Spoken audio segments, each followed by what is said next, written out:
Alright, ladies and gentlemen, here we go. We got a new one for you. We got the 300 Blackout, and we're shooting the Hornady Black at about 75 yards. We're just going to do a wall simulation. And what are y'all thinking we might be doing with a wall simulation?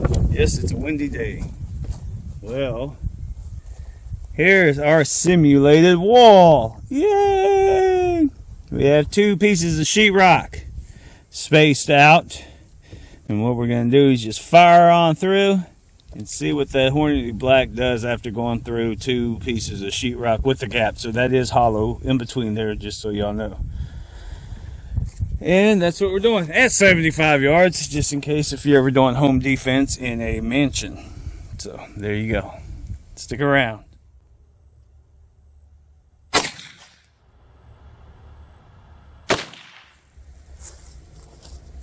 All right. Here we go. Well, we definitely got sheetrock behind it. We have a hole going in, almost the same size hole coming out. This is sheetrock, and it basically doesn't look like there was any expansion going on. We got the bullet going in. Possible. All right, here we go. Here's the hole. That's why I'm thinking it's gone.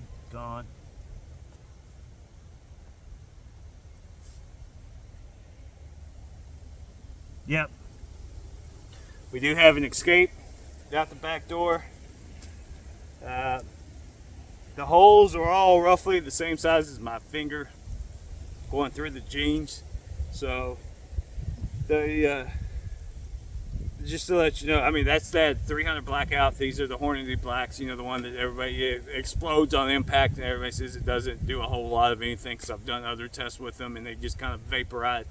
And everybody says, yeah, you really can't use that for hunting, blah, blah, blah. But they still work great on headshots. Anyways, in a nutshell, you know, your basic walls got sheetrock, and you got the, you know, the studs in between. Other than that, there's nothing else in there. You might have some insulation or not, or whatnot.